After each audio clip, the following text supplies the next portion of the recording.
ಸಮಸ್ತ ಕನ್ನಡಿಗ ಬಾಂಧವರಿಗೆ ಶರಣು ಶರಣಾರ್ಥಿ. ಪ್ರಸ್ತುತ ಪ್ರಗತಿ ಯೂಟ್ಯೂಬ್ ಚಾನಲ್ಗೆ ತಮ್ಮೆಲ್ಲರಿಗೂ ಹಾರ್ದಿಕ ಸ್ವಾಗತ. ಸಾಮಾನ್ಯವಾಗಿ ಜನಸಾಮಾನ್ಯರಲ್ಲಿ ಆಶೆಗಳಿರ್ತವೆ, ಆದರೆ ಅಸಾಮಾನ್ಯ ವ್ಯಕ್ತಿಗಳಲ್ಲಿ ಸಂಕಲ್ಪಗಳಿರ್ತವೆ.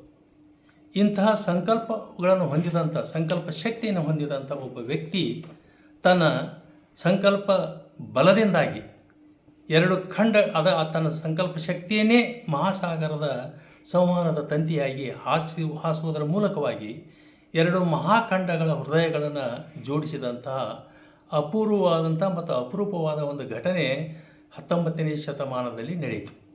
ಇವತ್ತು ನಾವೇನು ಸಂವಹನ ಅಂತಕ್ಕಂಥ ಒಂದು ಶ್ರೇಷ್ಠತೆಯ ತುದಿಯಲ್ಲಿದ್ದೀವಲ್ಲ, ಅದರ ಅಡಿಪಾಯ ಹಾಕಲ್ಪಟ್ಟದ್ದೇ ಏನಂತಂತಂದರೆ 19ನೇ ಶತಮಾನದಲ್ಲಿ ಅಂಥ ಅಡಿಪಾಯ ಹಾಕಿದಂಥ ವ್ಯಕ್ತಿಯ ಬದುಕು ಮತ್ತು ಸಾಧನೆಯನ್ನು ಇವತ್ತು ತಮ್ಮೊಂದಿಗೆ ಹಂಚಿಕೊಳ್ಳಿಕ್ಕೆ ನಾನು ಇಷ್ಟಪಡ್ತೇನೆ. ಅಂಥ ಅಗಾಧ ಸಂಕಲ್ಪ ಶಕ್ತಿಯ ಒಬ್ಬ ವ್ಯಕ್ತಿ ಅಂತಂತಂದರೆ ಸೈರಸ್ ಡಬ್ಲ್ಯೂ ಫೀಲ್ಡ್. ಆತ ಅನನ್ಯವಾದಂಥ ಸಂಕಲ್ಪ ಶಕ್ತಿಯನ್ನು ಹೊಂದಿದ ವ್ಯಕ್ತಿಯಾಗಿದ್ದ ಮತ್ತು ಸಹನೆ, ಧೈರ್ಯ, ಒಂದು ಕಾರಣಕ್ಕೆ ತನ್ನನ್ನು ಅರ್ಪಿಸಿಕೊಂಡ ಮೇಲೆ ಅದನ್ನು ಸಂಪೂರ್ಣವಾಗಿ ಯಶಸ್ಸಿನ ತುದಿಯವರೆಗೆ ಹೋಗುವವರೆಗೆ ಆತ ವಿರಮಿಸ್ತಿರಲಿಲ್ಲ.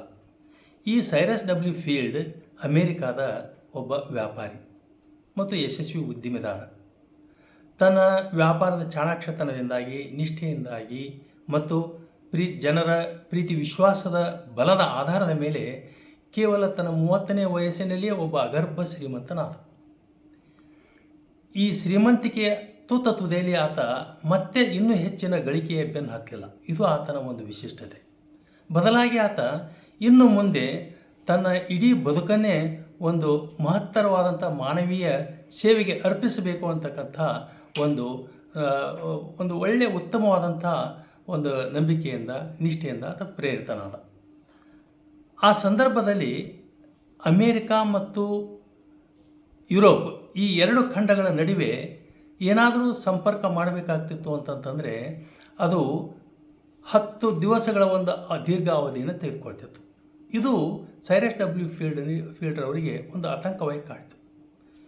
ಯಾಕಂತಂದರೆ ಅವತ್ತಿನ ದಿನಮಾನಗಳಲ್ಲಿ ಈ ಸಂದೇಶ ಕಳಿಸಲಿಕ್ಕೆ ಮುಖ್ಯವಾದ ಮಾಧ್ಯಮ ಅಂದ್ರೇ ಹಡಗುಗಳಾಗಿದ್ದವು. ಯುರೋಪ್ ಮತ್ತು ಅಮೇರಿಕಾದ ನಡುವೆ 2000ಕ್ಕೂ ಹೆಚ್ಚು ಮೈಲುಗಳ ಒಂದು ಅಟ್ಲಾಂಟಿಕ್ ಸಾಗರ ಮೈಚಾಚಿತ್ತು. ಈ ಹಂತದಲ್ಲಿ ಸೈರಸ್ ಡಬ್ಲ್ಯೂ ಫೀಲ್ಡ್ ಚಿಂತನೆ ಮಾಡಿದ್ದು ಏನು ಅಂತಂತಂದರೆ, ಈ 2000 ಮೈಲುಗಳ ಅಡಿಯಲ್ಲಿ ಸಂವಹನದ ತಂತಿಯನ್ನು ಹಾಕುವುದರ ಮೂಲಕವಾಗಿ ಎರಡು ಖಂಡಗಳನ್ನು ಜೋಡಿಸಬೇಕು ಅಂತಕ್ಕಂಥ ಒಂದು ನಿರ್ಣಯವನ್ನು ಒಂದು ಸಂಕಲ್ಪವನ್ನು ಮಾಡಿಕೊಂಡು ಆ ರೀತಿಯಲ್ಲಿ ಏನಂತಂತಂದ್ರೆ ಆತ ಕಾರ್ಯಪ್ರವೃತ್ತನೂ ಆದ.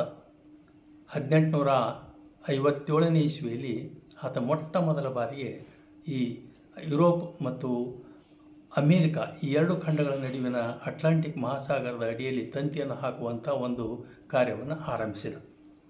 ಆ ಸಂದರ್ಭದಲ್ಲಿ ಅನೇಕರು ಆತನಿಗೆ ಅಪಹಾಸ್ಯ ಮಾಡಿದರು, ಆತನನ್ನು ಅವಹೇಳನ ಮಾಡಿದರು ಮತ್ತು ಹುಚ್ಚ ಅಂತಲೂ ಕರೆದರು. ಯಾಕಂತಂದರೆ 2000 ಮೈಲುಗಳು ವಿಸ್ತಾರ, ಅದು ಮಹಾಸಾಗರದ ಅಡಿಯಲ್ಲಿ ತಂತಿ ಹಾಕುವುದಂತಂದರೆ ಅದು ಸಣ್ಣ ಮಾತಲ್ಲ. ಆದರೆ ಇವೆಲ್ಲವುಗಳನ್ನು ಮೀರಿ ಸಂಕಲ್ಪ ಶಕ್ತಿ ಯಾರ್ದಾಗಿತ್ತಪ್ಪ ಅಂತಂತಂದರೆ ಸೈರಸ್ ಡಬ್ಲ್ಯೂ ಫೀಲ್ಡ್ ಅವರದಾಗಿತ್ತು. ಆದರೆ ಏನಾಯಿತು ಅಂತಂತಂದರೆ, ಈ 1857ರಲ್ಲಿ ಪ್ರಾರಂಭಗೊಂಡಂಥ ಸಂದರ್ಭದಲ್ಲಿ ಆತ ಏನು ಕಾರ್ಯಪ್ರವೃತ್ತನಾದ, ಆತನ ದುರ್ದೈವಕ ಅಂತ ನಾವು ಅಂತೇವೆ. ಏನಂತಂದರೆ, ಆ ಒಂದು ತಂತಿ ಹಾಕುವಂಥ ಪ್ರಯತ್ನ ವಿಫಲ ಆಯಿತು. ನಾವು ನೆನಪಿಸ್ಕೊಳ್ಳೋಣ, ಆ ಸಂದರ್ಭದಲ್ಲಿ ಕೇವಲ ಆತನ ವಯಸ್ಸೇನಪ್ಪ ಅಂದರೆ 36. ಆದರೆ ಆತ ಆತ ಸಂಪೂರ್ಣವಾಗಿ ಅದರಿಂದ ಏನಂತಂದರೆ ವಿಚಲಿತಗೊಳ್ಳಲಿಲ್ಲ.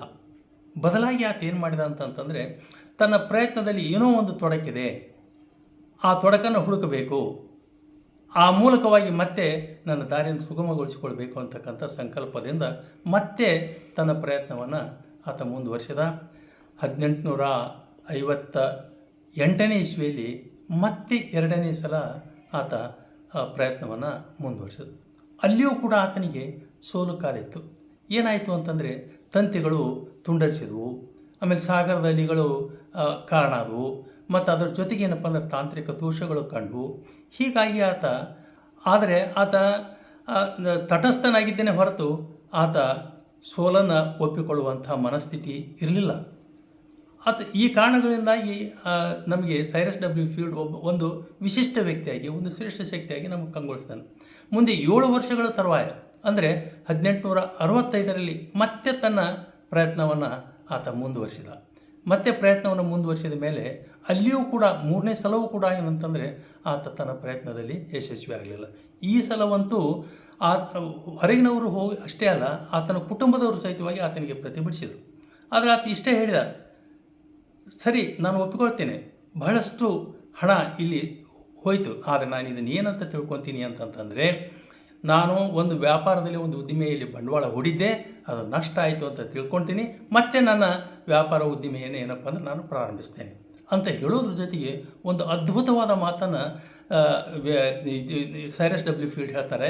ಏನಂತಂದ್ರೆ, failure is not a defeat, failure is not a defeat unless we stop our trying.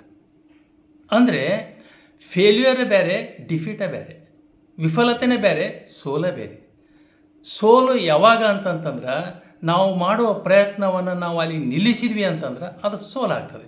ಬದಲಾಗಿ ನಮ್ಮ ವಿಫಲತೆಯನ್ನು, ಕಾರಣಗಳನ್ನು ಹುಡುಕಿಕೊಂಡು ಮತ್ತೆ ಅದಕ್ಕೆ ಪರಿಹಾರ ರೂಪವಾಗಿ ನಮ್ಮ ಪ್ರಯತ್ನವನ್ನು ನಾವು ಮುಂದುವರಿಸಿದ್ವಿ ಅಂತಂತಂದರೆ ಅದು ಸೋಲಾಗೋದಿಲ್ಲ ಅಂತ ಹೇಳೋದ್ರ ಮೂಲಕ ಇದು ನಮ್ಮ ಬದುಕಿಗೂ ಕೂಡ ಒಂದು ಮಹತ್ತರವಾದ ಸಂದೇಶ. Failure is not a defeat unless we stop hour efforts towards success ಅಂತಕ್ಕಂಥ ಮಾತು. ಯಾಕಂದರೆ ನಮ್ಮ ಬದುಕು ಇವತ್ತು ಭಾಳಷ್ಟು ಸಂಕೀರ್ಣವಾಗಿದೆ. ಈ ಸಂದರ್ಭದಲ್ಲಿ ಏನಂತಂತಂದರೆ ಮತ್ತೆ ಆತ ತನ್ನ ಪ್ರಯತ್ನವನ್ನು ಮುಂದುವರಿಸಿದ. ಇಲ್ಲಿಯೂ ಕೂಡ ಏನಂತಂತಂದರೆ ಆತನಿಗೆ ವಿಫಲತೆ, ಸೋಲು ಕಾರಣ ಆಯಿತು. ಅಷ್ಟಾದರೂ ಕೂಡ ಇಲ್ಲಿ ನಾವು ಮೆಚ್ಚಿಕೊಳ್ಳಬೇಕು ಸೈರಸ್ ಡಬ್ಲ್ಯೂ ಫೀಲ್ಡನ ಒಂದು ಬಿಟ್ಟು ಬಿಡದಂಥ ಒಂದು ಪ್ರಯತ್ನ. 4ನೇ ಸಲ ಅಂದರೆ 1866ನೇ ಇಸ್ವಿಯಲ್ಲಿ ಆತ ಮತ್ತೆ ಪ್ರಯತ್ನವನ್ನು ಮುಂದುವರಿಸಿದ. ಪರಿಣಾಮವಾಗಿ ಏನಾಯಿತು ಅಂತಂತಂದರೆ, ಈ ಪ್ರಯತ್ನದಲ್ಲಿ ಆತ ಯಶಸ್ವಿಯಾದ. 2 ಖಂಡಗಳ ನಡುವೆ ಅತ್ಯಂತ ಯಶಸ್ವಿಯಾಗಿ ತಂತಿಯನ್ನು ಹಾಕಲಾಯಿತು. ಆಮೇಲೆ ಮೊಟ್ಟ ಮೊದಲ ಬಾರಿಗೆ ಯುರೋಪ್ ಖಂಡದಿಂದ ಅಮೇರಿಕಕ್ಕೆ ಸಂದೇಶ ರವಾನಿಸಿದಾಗ ಆ ಕಡೆಯ ಧ್ವನಿ ಕೇಳಿ ಪುಳಕಿತನಾದ, ಭಾವುಕನಾದ. ಆದರೆ ಒಂದು ಮಾತನ್ನು ನಾವು ಇಲ್ಲಿ ಗಮನಿಸಬೇಕು, ಆತ ಎಂದೂ ಏನು ಹೇಳಿಲ್ಲ ಅಂತಂದರೆ ಇದು ನನ್ನ ಗೆಲುವು ಅಂತ ಹೇಳಿಲ್ಲ, ಬದಲಾಗಿ ಇದು ದೇವರ ಕರುಣೆ ಅಂತ ಹೇಳಿದ. ಸಮಸ್ತ ಮಾನವರ ಒಂದು ಸಹಾಯ ಅಂತಲೂ ಹೇಳಿದ. ಇಲ್ಲಿ ವಿಜ್ಞಾನಿಗಳು ಮತ್ತು ಹೂಡಿಕೆದಾರರು, ಕಾರ್ಮಿಕರು ಇವರೆಲ್ಲರ ಒಟ್ಟು ಫಲ ಇದು ಏನಪ್ಪ ಅಂದರೆ ಯಶಸ್ಸಿಗೆ ಕಾರಣ ಆಯಿತು ಅನ್ನುವಂಥ ಮೂಲಕವಾಗಿ ಏನಪ್ಪ ಅಂತಂದ್ರೆ ತನ್ನ ಗೆಲುವನ್ನು ಆತ ಸಂಭ್ರಮಿಸಿದ್ದು ನಮಗೆ ಬಹಳ ಮಹತ್ವಪೂರ್ಣ ಅನ್ನಿಸ್ತದೆ, ಆದರ್ಶ ಅನ್ನಿಸ್ತದೆ. ಯಾಕಂದರೆ ಗೆಲುವಿನ ಸಂದರ್ಭದಲ್ಲಿ ಸಂಭ್ರಮವನ್ನು ನಾವೇ ಬೆಳೆದುಕೊಳ್ಳುವಂತಹ ಒಂದು ಸ್ಥಿತಿ. ಆದರೆ ಇದಕ್ಕೆ ಭಿನ್ನವಾಗಿ ಆತನ ಸಂಕಲ್ಪ ಶಕ್ತಿ ಎಷ್ಟು ದೃಢವಾಗಿತ್ತು, ಆತನ ಆದರ್ಶವೂ ಕೂಡ ಅಷ್ಟೇ ಮಹತ್ವಪೂರ್ಣವಾಗಿತ್ತು ಅನ್ನೋದನ್ನು ನಾವಿಲ್ಲಿ ಗಮನಿಸ್ತೇವೆ. ಒಟ್ಟಾರೆ ಈ ಒಂದು ಮಹತ್ವದ ಘಟನೆ ಏನು ನಡೀತಲ್ಲ ಅಂದ್ರೆ, ಯಾವ ಸಂದೇಶಗಳನ್ನು ಕಳಿಸಲಿಕ್ಕೆ ಖಂಡದಿಂದ ಖಂಡಕ್ಕೆ ಕಳಿಸಲಿಕ್ಕೆ ವಾರಗಳು 10 ದಿನಗಳ ಅವಧಿ ಹಿಡಿತಿತ್ತು, ಅದನ್ನು ಕ್ಷಣಾರ್ಧಗಳಲ್ಲಿ ಕಳಿಸಲಿಕ್ಕೆ ಸಾಧ್ಯ ಅನ್ನುವುದನ್ನು ಸಾಬೀತುಗೊಳಿಸುವುದರ ಮೂಲಕವಾಗಿ ಸೈರಸ್ ಡಬ್ಲ್ಯೂ ಫೀಲ್ಡ್ ಅವರು ಏನು ಮಾಡಿದರು ಅಂತಂದರೆ, ಜಾಗತಿಕ ಮಟ್ಟದಲ್ಲಿ ವ್ಯಾಪಾರ ಮತ್ತು ರಾಜಕೀಯ ಸಂಪರ್ಕವನ್ನು ಸುರಳಿತಗೊಳಿಸಿದರು. ಯಾಕಂದರೆ ಕೆಲವೊಮ್ಮೆ ರಾಜತಾಂತ್ರಿಕ ಸಂಪರ್ಕಗಳಲ್ಲಿ ತಡ ಆತಂದ್ರೆ ಅನೇಕ ಸಲ ಯುದ್ಧಗಳಿಗೂ ಕಾರಣವಾಗಬಹುದು. ಇಂಥ ಒಂದು ಬಹಳಷ್ಟು ವಿಪತ್ತುಗಳಿಂದ ಏನಂತಂತಂದ್ರೆ ಸೈರಸ್ ಡಬ್ಲ್ಯೂ ಫೀಲ್ಡ್ ಅವರ ಒಂದು ಸಂಕಲ್ಪ ಶಕ್ತಿ ಏನಂತಂತಂದ್ರೆ ಅದಕ್ಕೆ ಒಂದು ತಡೆ ಹಾಕಿತು ಅನ್ನೋದನ್ನು ನಾವು ಗಮನಿಸಬೇಕು. ಮತ್ತು ಸಮಸ್ತ ಮಾನವ ಕುಲದಲ್ಲಿ ಒಂದು ಸಹಕಾರ, ಏಕತೆ ಭಾವನೆ ಅಂತ. ಆದ್ದರಿಂದ ಇದು ಕೇವಲ ಈ ಸಂಪರ್ಕ ಜೋಡಿಸುವಿಕೆ ತಾಂತ್ರಿಕತೆಯ ವಿಷಯ ಅಲ್ಲ, ಇದು ಮಾನವನ ಏಕತೆ, ಮಾನವ ಕುಲದ ಏಕತೆಯನ್ನು ಸಾಧಿಸುವಂಥ ಒಂದು ನೈತಿಕ ಪ್ರಶ್ನೆಯಾಗಿ, ನೈತಿಕ ಒಂದು ಸಂದೇಶವಾಗಿ ನಮಗೆ ಇಲ್ಲಿ ಕಾಣಿಸ್ತದೆ.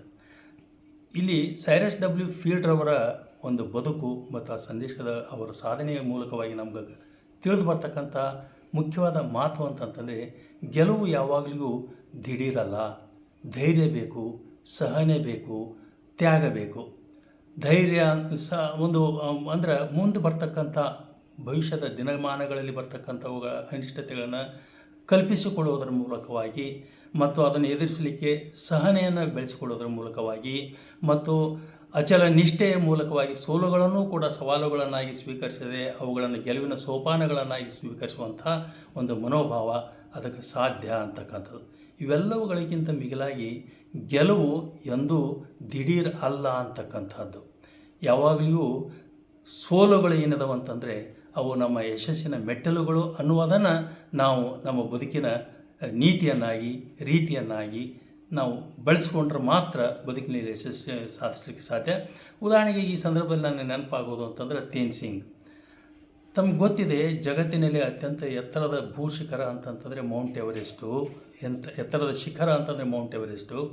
ಇಂಥ ಎತ್ತರದ ಮೌಂಟ್ ಎವರೆಸ್ಟನ್ನು ಏರುವಂಥ ಸಂಕಲ್ಪ ಯಾವ ಸೈರಸ್ ಡಬ್ಲ್ಯೂ ಫೀಲ್ಡ್ 2000 ಮೈಲುಗಳ ಅಟ್ಲಾಂಟಿಕ್ ಸಾಗರದ ಅಡಿಯಲ್ಲಿ ತಂತಿಯನ್ನು ಹಾಕಿ ಸಂಪರ್ಕ ಸಾಧನವನ್ನು ಸಾಧಿಸಬೇಕು ಅಂತ ಹೊರಟಿದ್ನು, ಅಷ್ಟೇ ಏನಂತಂತಂದರೆ ಈ ಜಗತ್ತಿನ ಅತ್ಯಂತ ಎತ್ತರದ ಶಿಖರ ಮೌಂಟ್ ಎವರೆಸ್ಟನ್ನು ನೆಲದ ಮೇಲೆ ನಿಂತು ನೋಡುವುದರ ಮೂಲಕವಾಗಿ ಅದನ್ನು ಏರಬೇಕು, ತುದಿ ಮುಟ್ಟಬೇಕು ಅಂತಕ್ಕಂಥ ಒಂದು ಸಂಕಲ್ಪ ಶಕ್ತಿನ ಹಿಡಿದುಕೊಂಡು ಅದನ್ನೇ ತನ್ನ ಬಲವನ್ನಾಗಿಟ್ಟುಕೊಂಡು ಎಷ್ಟು ಸಲ ಆತ ವಿಫಲ ಆದಂದ್ರೆ 6 ಸಲ ಆತ ಏನಪ್ಪ ಅಂತಂದ್ರೆ ಮೌಂಟ್ ಎವರೆಸ್ಟದ ಎಡೆಗೆ ತಲೆಬಾಗಿ ನಿಂತ್ಕೊಂಡ. ಆದರೆ ಆತ ತಲೆ ಬಾಗಿದನೇ ಹೊರತು ಆತನ ಛಲ ಏನಪ್ಪ ಅಂತಂದ್ರೆ ಬಾಗಲಿಲ್ಲ.